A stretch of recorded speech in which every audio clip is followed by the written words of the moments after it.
Hello everyone, कैसे हैं आप सब। आई होप आप सब अच्छे होंगे। और ये देखो पीयूष ले रहा है भाप। तो इसको सर्दी हो गई है तो मैंने कहा बेटा भाप ले लो, तो भाप से थोड़ा बहुत आराम मिल जाएगा। तो इसको भाप लेनी नहीं आ रही है, थोड़ा सा मुंह करता है फिर हटा लेता है। ऊपर से ये दुपट्टा लगा रखा है और इस तरह से भाप दिलवाई इसको ज़बरदस्ती, पर ये नहीं ले पाता भाप ठीक से। हेलो एवरीवन, गुड मॉर्निंग, कैसे हैं आप सब। आई होप आप सब अच्छे होंगे। और अभी हो रहा है 12 बज रहे हैं, तो कमरे की लाइट ऑफ कर लूँ, वो ऑन कर लूँ, ठीक है। तो अब सारा काम हो चुका है। अभी खाना वाना खाया है मैंने और पीयूष को भाप दिलवाई थी अभी, क्योंकि उसको पता नहीं सर्दी की प्रॉब्लम ज़्यादा ही रहती है, उसकी सर्दी सही नहीं होती है। तो मैं सोच रही हूँ कि जाके डॉक्टर से दवाई ले आऊँ उसकी। और पहले मैंने लास्ट ईयर मैंने काफ़ी चक्कर लगाए थे इसके लिए, डॉक्टर से दिखाया था कि इसकी सर्दी निकल जाए। उस टाइम तो थोड़ा सा आराम पड़ गया था, लेकिन ये पूरी तरह से सही नहीं हो पाता। ये पता नहीं सर्दी बहुत ज़्यादा है इसको, बार बार इसका कफ बनता है। और समझ नहीं आता सर्दी की प्रॉब्लम से इतनी क्यों है, बल्कि इतना परहेज कर रही हूँ मैं इसको। मैं चावल तो बिल्कुल दे ही नहीं रही हूँ, और जो मतलब सिर्फ सब्जी रोटी यही खिला रही हूँ और हरी हरी सब्जी खिला रही हूँ। और बाकी ठंडी वाली चीज़ें जो नुकसान करती हैं वो चीज़ मैं कुछ नहीं खिला रही हूँ इसको। फिर भी पता नहीं सर्दी की प्रॉब्लम क्यों होती है, और पूरी पैक होके रहता है, कपड़े वपड़े पहन के अच्छे से, सॉक्स वगैरह पहन के, फिर भी सही नहीं हो रहा है। तो बहुत ज़्यादा प्रॉब्लम सी हो रही है। मुझे भी टेंशन रहती है कैसे सही करूँ इसको, क्या करूँ, कहाँ से दवाई दिलवाऊँ, कुछ समझ में नहीं आता। मैं सोच रही हूँ कि एक वो आता है न्यूमुलाइज़र बोलते हैं, क्या बोलते हैं उसको, जिससे स्टीम ली जाती है, तो वो मंगवा लूँ ऑनलाइन। और तो उससे क्या है, थोड़ा सा बच्चों को ना भाप लेने में इजी रहता है उससे। मैंने सुना है, मैंने देखा तो नहीं है ऐसा, मतलब जैसे जो डॉक्टर वगैरह स्टीम दिलवाते हैं तो उससे थोड़ा ईजी रहता है। तो सोच रही हूँ वही मंगवा लूँ, क्योंकि देखो सर्दी तो लगी रहती है, कभी मुझे भी हो जाती है। और बच्चे हैं तो बच्चों को थोड़ा सा इस तरह से भाप लेने में थोड़ी दिक्कत होती है। तो सोच रही हूँ मंगवा लूँ मैं ऑनलाइन। तो देखती हूँ, देखूँगी, और सही लगा तो मंगवाऊँगी। और अभी मैं जा रही हूँ डॉक्टर के पास, जाके इसको एक बार दिखा लाऊँ। इसके सर में दर्द भी हो रहा है कुछ, और सर्दी प्रॉब्लम तो है ही इसको, और सर में दर्द बता रहा है कि हाँ से ये हिस्सा इसका दर्द कर रहा है ये। तो वही मैं जाऊँगी अभी, ठीक है। तो फिर मैं जाती हूँ डॉक्टर के पास, थोड़ा सा बाल वाल ठीक कर लूँ अपने, क्योंकि मैंने आज बाल धोए हैं, लेकिन अभी कंघी नहीं की है, ऐसे ही कर लिए। थोड़ी सी कंघी कर लेती हूँ और जाती हूँ।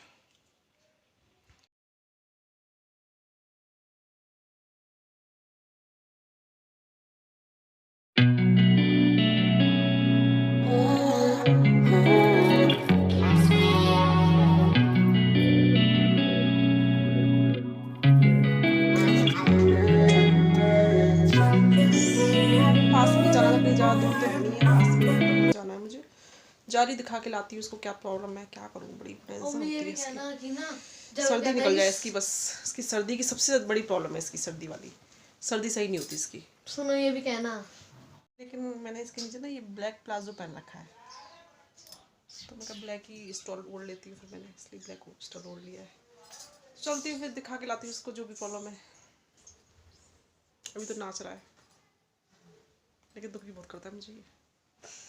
आ चुकी हूँ घर पे और उसको दिखा दिया है। फ़िलहाल तो उसने दवाई दे दी है डॉक्टर ने कि इससे आराम पड़ जाएगा, मतलब थोड़ी देर के लिए तो आराम पड़ ही जाएगा। लेकिन जो अगर आप चाहते हो कि इसकी जो बीमारी है ये सर्दी वाली जड़ से ख़त्म हो जाए, तो उसके लिए उन्होंने बोला है कि एक डॉक्टर है एमबीबीएस डॉक्टर, वो डॉक्टर उनके वहाँ पे, उस मतलब उनके वहाँ पे उनके हॉस्पिटल में 2-3 दिन आते हैं, वीक में तीन तीन दिन आते हैं। तो एक टाइम फिक्स है उनका, तो उन्हें दिखा लो एक बार, और वो देखेंगे, उस हिसाब से टेस्ट करेंगे, और फिर उस हिसाब से इसका इलाज चलेगा। और उस इलाज से इसकी जो बीमारी है वो जड़ से ख़त्म हो जाएगी, वो ये बोल रहे हैं वो। तो देखती हूँ मैं, अभी तो मैं कुछ कह नहीं सकती, मैंने बोल के आ गई हूँ। मैं पहले इनसे बात करूँगी, इसके पापा से पूछूँगी क्या कहते हैं वो, उसके बाद ही मैं इसको दिखाऊंगी। क्योंकि इसकी सर्दी की प्रॉब्लम बहुत ज़्यादा है, मैं बहुत ज़्यादा परेशान हो चुकी हूँ इसको दिखा दिखा के, क्या करूँ। तो अभी तो मैं दिखा के आ गई हूँ उसको। देखो दवाई ले आए हैं, और दवाई खा लेगा ये, और फिर उसके बाद फिर देखते हैं, थोड़ा बहुत आराम पड़ जाएगा अभी फ़िलहाल के लिए तो। लेकिन इलाज कराऊंगी इसका, दिखानी है इसको। तो इसको जो डॉक्टर ने जो दवाई दी है इसको मैं करके दे देती हूँ, खा लेता है ये, खा लेगा अभी। गुनगुने पानी से बोला है खाने के लिए, तो अभी से थोड़ा सा फ़र्क पड़ जाएगा। पानी ले आया ये दवाई खाने के लिए।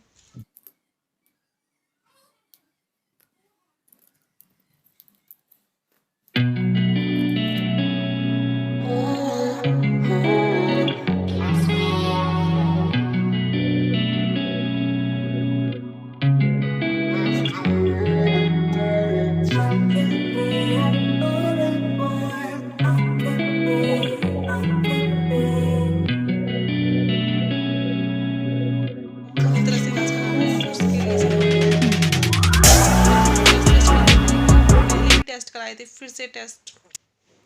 अब मैं थोड़ी देर आराम करूँगी, थोड़ी देर ही कर पाऊँगी, आज ज़्यादा कर नहीं पाऊँगी आराम। अब परी आने वाली होगी, इसके पापा भी आ जाएंगे, फिर दोपहर का कुछ ना कुछ बनाना पड़ेगा, चाय वाय बनाऊँगी। हाय गाइस, देखो ये मेरे पैसे हैं, झूठ नहीं कह रही मैं। और मैं अपने दिखाऊं, सबर करो फ्रेंड्स, ये गंदे है मत मेरे दिखा। और मेरे हैं 430। दिखा रहा हूँ ना। तेरे पास कहाँ से आए? इसके है 430। 450। अब भैया के है 430 कम होता है। 450 इसी तक है, होता है। इसी तक 450 है। और ये पर्सनल है, मेरे पैसे। ये इसको बाबा ने नहीं दिए, पापा ने दिए, सॉरी। मैं 1000 पापा का नाम बाबा ने दिया मुझसे। 1000 ही 1000 कम होता है, 1000 ज्यादा होते हैं इससे। हाँ, तो मेरे पास है सबसे ज्यादा। इसके कहाँ से इकट्ठे किए पैसे बताओ जल्दी से। मैं अपने गिल लूं, इशिता के 430, भैया के 100 नहीं, सॉरी 1000। कहाँ से इकट्ठे किए, कहाँ से मिले पैसे ये? मेरे तो कन्या से मिले, वो कन्या में मिले थे, और उस दिन मिले थे, क्या कहते हैं, जब कहीं गई थी मिलते तो है ना, पहना था जब। हाँ तो क्या था मम्मी, कहीं जाते हैं तो मिलते हैं, और कहीं जब हमारे घर जाते कोई हैं। आता है तो दे के जाता है। घर पे कोई आता है तो देके जाता है, पापा ने भी दिए थे और बाबा ने भी दिए थे। तो पैसे जमा करते रहते तुम लोग? हाँ, और ये कभी कभार पापा भी देते थे, एक दिन बाबा ने 100 रुपए दिए थे, तो ऐसे ही कर करके हमने। और मैंने तो अपने जमा करे 500 रुपए हो गए थे, और बाबा ने एक और ट्यूशन से आया तो बाबा ने मेरे को 500 का नोट दे दिया। ले बेटा 500 का नोट रख ले। मुझे आ गए तुम्हारे तो। लेकिन और हम ऐसे इकट्ठे करते रहेंगे इमरजेंसी में अपने। अपने पैसों को जोड़ जोड़ के रख रहे हैं, और चीज़ खाने के लिए हमसे मांगते रहेंगे कि मम्मी हमें ये खाना है, हमारे लिए पैसे दे दो, हम ये लेके आएंगे वो लेके आएंगे, लेकिन अपने पैसे नहीं खर्च करेंगे। मतलब अपने पैसों का इतना वो है कि अपने पैसे नहीं खर्च नहीं होने चाहिए, और बाकी मम्मी पापा से लेते रहो पैसे, तो मैं ऐसे तो करते खर्च ही कर है। लेती हूँ। तो अभी मैं बिस्तर में लेटी हुई हूँ, और मैं थोड़ी देर और आराम करूँगी, और मेरे अभी बजने वाले हैं 2:30 बजने वाले हैं। 3:30 से बच्चे आते ट्यूशन के, तो आधा घंटा पहले उठूँगी, चाय वाय बनाऊँगी, फिर उसके बाद अपने काम में लग जाऊँगी। हेलो एवरीवन, तो अभी हो रहा है दोपहर के 3 बज रहे हैं, और अभी हम लोग पी रहे हैं चाय। तो ठंड में चाय तो कितनी बार भी पी लो, अच्छी लगती है। आप भी आ जाइए, पी लीजिए हमारे साथ में चाय। आज कुछ बनाया नहीं, सिर्फ चाय और नमकीन है बस। गुड़ खिला दे, चाय का टेस्ट नहीं आ रहा।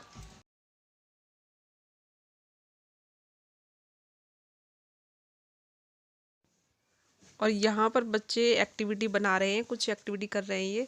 तो यहाँ पर कुछ कार्ड ले लिए, शादी वाले कार्ड, और कुछ बॉक्स हैं इनके पास, जो फ़ोन के बॉक्स होते हैं वो ले लिए हैं। तो उसी से वो कुछ एक्टिविटी बना रहे हैं। तो जब ये पूरी बन जाएगी, कंप्लीट हो जाएगी, तब मैं आपको दिखाऊंगी कि इन्होंने क्या बनाया है। और यहाँ पर मैं आ गई हूँ किचन में, तो मैं बना रही हूँ आज चटनी। बच्चे एक्टिविटी कर रहे हैं, तो मैंने सेपरेट चीज़ें दिखाई थी सब, लेकिन उस टाइम की हुआ क्या था, मेरी वीडियो मतलब बनी नहीं रही थी, और मैं सारा सामान मिक्स कर लिया, तब मैंने देखा। तो बताती हूँ इसको मैंने इसमें क्या क्या मिलाया है। तो मैंने थोड़ा सा धनिया लिया है, 1 प्याज लिया है, 2-3 लहसुन की कलियाँ ली हैं, थोड़ा अदरक लिया है, और 2-3 हरी मिर्च ली हैं। और इसमें मैंने मसाले मिक्स कर लिए हैं, और जीरा इसमें ज़रूर मिलाना है, और थोड़ी सी हींग, और धनिया, सूखा धनिया डाल दो, चाट मसाला डाल लो, और आमचूर डाल लो। तो इससे क्या है, चटनी का टेस्ट काफ़ी अच्छा आता है। तो मैंने ऐसे ही बनाई है, तो चटनी बहुत अच्छे से बन के तैयार हो गई है। तो देखो ग्रीन ग्रीन चटनी बनी है ये। तो आज ये मूली के पराठे के साथ में चटनी और थोड़ी सब्जी है साथ में, आज का डिनर हमारा यही हो जाएगा। तो हेलो एवरीवन, तो आज शाम के खाने में मतलब रात के खाने में बनाने जा रही हूँ मूली के पराठे और चटनी। तो चटनी तो मेरी बन चुकी है, और अब मैं बनाने जाऊँगी मूली के पराठे। तो पहले मैं उसकी तैयारी करूँगी। तो पहले मैं आपको ये बताना चाहूँगी कि मूली के पराठे कई तरीके से बनते हैं। कुछ लोग बनाते हैं मतलब उसको कद्दूकस करके डायरेक्ट आटे में गूँथ लेते हैं, और कुछ लोग इस तरह से बनाते हैं कि कद्दूकस कर लेंगे, उसका फिर पानी निचोड़ के पूरा, फिर उसमें सारे बाकी के मसाले मिलाएंगे और उसकी स्टफिंग तैयार करेंगे, ऐसे बनाते हैं। और कुछ लोग बनाते हैं कि मतलब उसको कद्दूकस करके सारा उसको फ्राई करके फिर उसको स्टफिंग तैयार होती है तो बनाते हैं। तो इसमें सबसे इजी और सबसे जल्दी वाला तरीका मुझे एक वही लगा कि वैसे सारे तरीके अच्छे हैं, मतलब जिसमें आपके फिट हो जाए वो सारे तरीके अच्छे हैं, लेकिन सबसे बेस्ट तरीका मुझे इसमें लगा कि जो कद्दूकस करके हम आटे में डायरेक्ट आटे में गूँथ के जो बनाते हैं मूली, तो उसमें क्या होता है, जो मूली का न्यूट्रिशन है हमें पूरा मिलता है, उसमें हमारा कुछ भी वेस्ट नहीं जाता और फटने का कोई डर नहीं रहता, क्योंकि हमें स्टफिंग तैयार करनी नहीं है हमें, तो उसमें फटने का भी कोई डर नहीं रहता, ईजिली बन जाएंगे। लेकिन बस उसमें एक यही है कि हम आटे को लगा के नहीं रख सकते, जब हमें बनाने होंगे तभी हमें तुरंत तैयार करा और तुरंत के तुरंत बना के बना दिए, तुरंत खा लिए। मतलब ईजी प्रोसेस है और बिना डर के कि फटने का कोई डर नहीं रहता, और न्यूट्रिशन भी पूरी मिलेगी इसमें, क्योंकि हम जो कद्दूकस करेंगे तो कद्दूकस करने के बाद जो न्यूट्रिशन जो भी मतलब पानी वानी होता है, न्यूट्रिशन भी पूरा मिल जाएगा उसमें। तो सबसे बेस्ट तरीका मुझे यही लगा, तो मैं आज यही तरीका अपनाती हूँ। लास्ट टाइम मैंने बनाया था तो मैंने सारा मतलब निचोड़ के बनाया था, पानी निचोड़ के, तो उसमें मुझे लग रहा था कि इसकी सारी न्यूट्रिशन तो निकल गई इसके पानी के साथ ही, तो मैं इस तरीके से बनाऊंगी आज। तो देखती हूँ, मतलब मैं बनाती हूँ और बनाने की तैयारी कर रही हूँ, और मैं आपके साथ शेयर भी करूँगी मैं किस तरह से बना रही हूँ, तो आप मेरे साथ बने रहिए और देखते रहिए कि मैं किस तरह से बनाऊँगी। तो ये है मेरी मूली, तो मेरे पास ज़्यादा नहीं, मैं 2-3 मूली हैं ये, ठीक है। तो फटाफट मैं तैयार करती हूँ।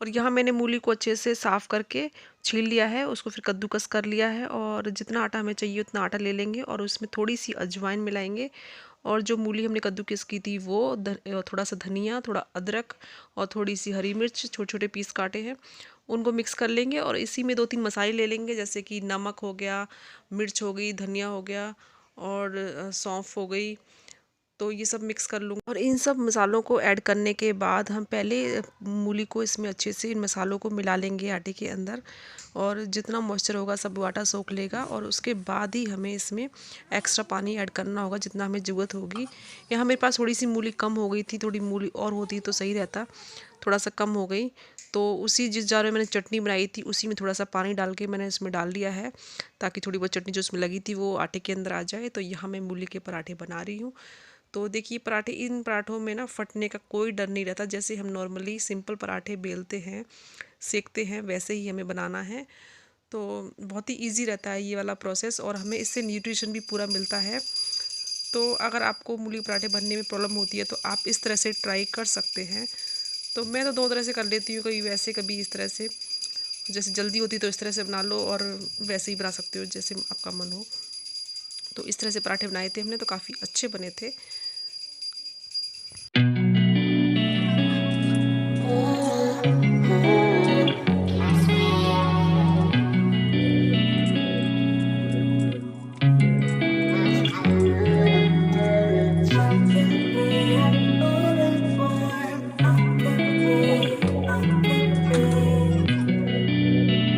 तो ये देखिए कितने अच्छे पराठे बनके हो गए हैं तैयार। तो आ जाइए आप भी खा लीजिए, और हमारा खाना तैयार हो चुका है। तो यह मूली के पराठे, थोड़ी चटनी, थोड़ी सब्जी थी आलू मेथी की सुबह की, और थोड़ी कड़ी है। तो यही है हमारा आज सिंपल सा डिनर शाम का। तो आ जाइए आप लोग भी खा लीजिए, और अगर आपको हमारा ये ब्लॉग अच्छा लगा हो, थोड़ा सा भी पसंद आए, तो प्लीज़ इसको लाइक करना और हमारे चैनल को सब्सक्राइब करना, ताकि आगे आने वाली वीडियो की नोटिफिकेशन आपको मिल सके। और प्लीज़ हमारे चैनल को देखिए, सब्सक्राइब